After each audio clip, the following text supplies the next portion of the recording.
Hello friends, welcome to Inspiration IAS Daily News Analysis. Today is 14th September 2023 and we are going to discuss important news articles of Hindu, Indian Express, PIB and Assam Tribune. So आज का हमारा जो daily news analysis segments में जो पहली news है वो है international treaty on genetic plant resources for food and agriculture. Recently, in a global seminar organized by the International Treaty on Plant Genetic Resources for Food and Agriculture and the Food and Agriculture Organizations, President of India underscored the importance of safeguarding farmers' right. देखिए, recently जो agreement या जो seminar organised हुआ था उसमें हमारे जो president हैं उन्होंने प्लांट्स के जेनेटिक रिसोर्सेज और बेसिकली हमारे फार्मर्स के जो राइट्स हैं उसके बारे में बहुत सारी चीज़ें बोली. कैसे क्या है एक्चुअली अगर ITP-GRFA के बारे में समझा जाए तो इसका मेन जो ऑब्जेक्टिव है it is the conservation and sustainable use of plants genetic resources for food and agriculture. पहली तो ये है. इसको बनाया गया था 2001 में and the key principle is conservation, access and benefit sharing with the of the farmers right. And it covers multilateral system covering 64 vital crop species and implementation जब इसका होगा that is encourage signatory countries to integrate treaty provisions into national legislations.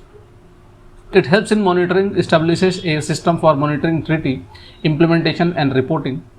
It also helps in global impact that is contributes to preserving agricultural biodiversity, sustainable agriculture and equitable access to genetic resources.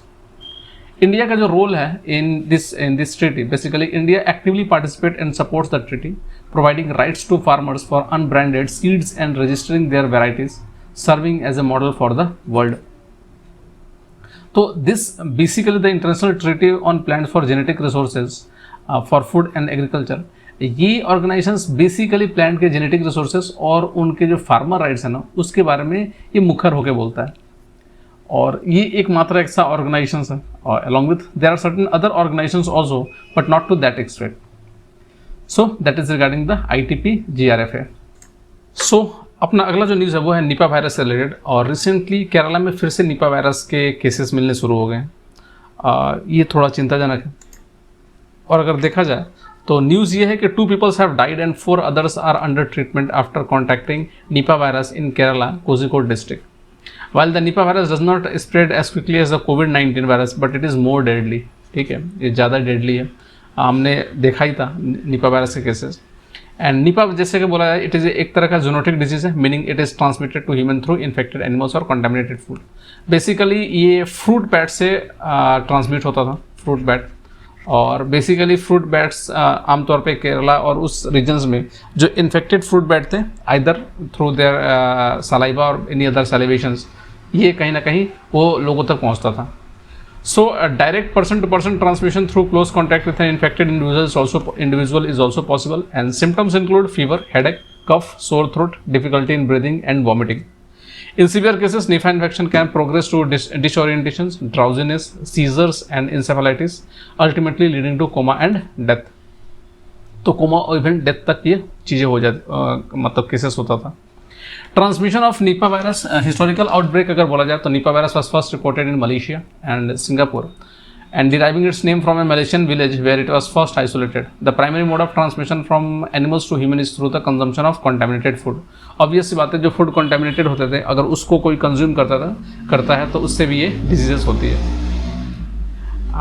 This can occur by the consumption of raw date, palm sap or fruit contaminated with saliva or urine from a infected bat. तो कोई infected अगर bat होता है तो उसके मतलब आप समझ सकते हैं कि उसके सलाइवा और यूरिन वगैरह से भी ये ट्रांसमिट होता है. अगर कोई ऐसा फ्रूट्स है जो इससे इन्फेक्टेड है और उसको फिर कंज्यूम करने से फिर ये चीज़ें फैलती है. Animal host reservoir basically fruit bat है, commonly known as flying fox, are the common host of virus and they transmit it to other animals like pig, dog, cat, goat, horses and sheep. Human infections usually occur through direct contact and with these animals or the consumption of food contaminated by their saliva or urine. And human to human transmission is also documented, particularly in families and healthcare settings. तो आप समझ सकते हैं कि एक तो human to human transmission भी हो सकता है और इवन एनिमल से ह्यूमन को भी ट्रांसमिट होता है ये. ठीक है, तो that is regarding the transmission of Nipah virus. आप ये देख सकते हैं Nipah virus infections is a newly emerging zoonosis that causes severe diseases in both animals and human.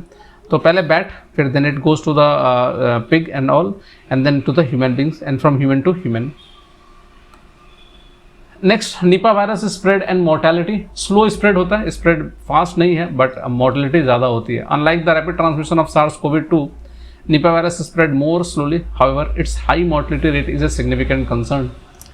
Higher mortality during outbreak, Nipah has shown a mortality rate as high as 68.75%. For example, in 2001 Siliguri outbreak, 45 of the 66 infected individuals come to the virus. Similarly, during 2018 Kerala outbreak, 17 of the 18 confirmed patients were died. And इसका जो outbreak होता है वो localise outbreak होता है। Notably Nipah outbreak have remained localise and we are contained relatively low. The virus limited infection and the low human to human transmission contribute to this contaminants. Reproductive number अगर देखा जाए तो studied indicates an RO of about 0.48 of Nipah outbreaks, significantly a low rate of transmission within the populations. And an RO value below 1 suggests that an infected person does not infect more than one other individual, leading to a relatively rapid end of the outbreak. तो RO अगर 1 से कम है तो हो सकता है कि वो ट्रांसमिशन सिर्फ एक जन को ही कर पाए, बाद में ट्रांसमिशन नहीं होता है। And high death rate limits transmissions, क्योंकि लोग जल्दी मर जाते हैं, इसके चलते ट्रांसमिशन मतलब ज़्यादा दूर तक नहीं होता है। The virus high death rate also play a role in restricting its transmissions. Hope आपको समझ में आ रहा होगा। So that is regarding the Nipah virus. चलिए अपने अगले न्यूज़ पे बढ़ते हैं। अगला जो आपका न्यूज़ है वो है recently India urges Sri Lankan government to fulfil commitment for the Tamilian aspirations. देखिए, गवर्नमेंट ऑफ इंडिया के अभी बहुत ज़्यादा फोकस हमारे साउथ की तरफ में है, बेसिकली तमिलनाडु, एंड उसके लिए government of India is not letting any stone unturn to make the peoples of Tamil Nadu happy and making their life more feasible or suitable. So क्या है थोड़ा समझते हैं। तो इंडिया ने श्रीलंका को अर्ज किया है that whatever they have committed they should fulfill their commitment. तो क्या है वो कमिटमेंट थोड़ा समझते हैं। India has expressed its concern about the slow progress made by Sri Lanka in fulfilling its commitment to address the aspiration of the Tamilian community. Tamilian community का जो aspirations है वो श्रीलंकन गवर्नमेंट फास्ट बहुत तेज़ी से नहीं कर रही है। And India's representative at the UN Human Rights Council in Geneva emphasized the inadequacy of the progress. Tamilian issues in Sri Lanka क्या है? सबसे पहला, violent prosecutions against the Tamil population erupted in the form of 1956, 1958, 1977, 1981 and 1983 anti-Tamilian programs in Sri Lanka. Over 13 years since the end of Sri Lankan civil war, in which tens of thousands of civilians were killed and disappeared, survivors continue demanding justice and accountability for wartime crimes. And in the post-war years, Sri Lanka's human rights defenders have frequently flagged concern over persisting militarizations, especially in the Tamil majority north and east, repressions and shrinking space for dissent. तो कहीं ना कहीं अभी भी वहाँ के तमिलियन लोगों के अंदर में ना थोड़ा डिसेंट वगैरह भी बना हुआ है। तो जिसके चलते गवर्नमेंट ऑफ इंडिया ने श्रीलंकन गवर्नमेंट से कहा कि आप थोड़ा सा जो भी अपने कमिटमेंट किया उसको फुलफिल कीजिए। सो that is regarding the Tamilian issues.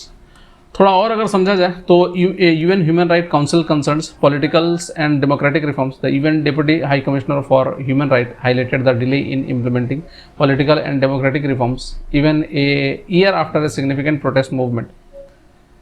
Second, food insecurity.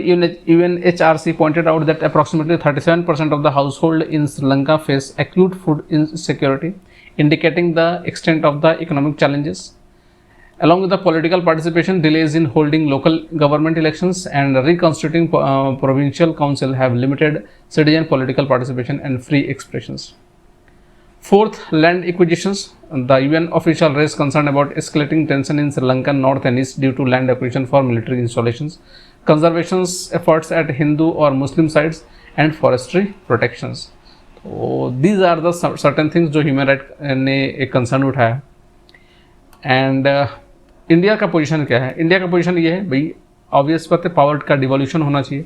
India reiterated its support for the aspirations of the Tamilian community for equality, justice, dignity and peace, and limited sovereignty. It also emphasized its commitment to the unity, territorial integrity and sovereignty of Sri Lanka by implementing the 13th Amendment. UN review and Sri Lankan response. The UN Human Rights Council is currently reviewing Sri Lankan commitments, and there will be no vote on a resolution at these sessions. While acknowledging Sri Lankan initiatives in truth-seeking and reconciliation, the High Commissioner reports emphasize the need for urgent confidence-building measures for the genuine reconciliations and transitional justice. And for Sri Lankan government rejected the report and labeled previous council resolution as intrusive and polarizing. ठीक है, तो आमतौर पे दोनों के अलग अलग concern हैं, बट इंडिया कोशिश ये कर रहा है कि जो भी यहाँ पर तमिलियन इश्यूज है उसको सॉल्व किया जाए, and that is also very much required.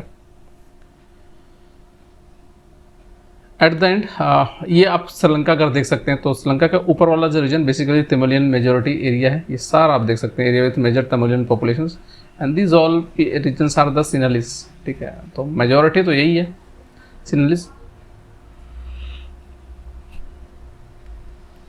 So that's all for daily news analysis. आज के लिए इतना ही. And if you want the PDF lecture of this video, you can download it from our Telegram channel. Alternatively, you can also follow our social media page like Facebook, Instagram and YouTube channel for such other video contents. Thanks for watching, and please do take care of yourself, and also subscribe to our YouTube channel and our Facebook page for such other video contents. Take care.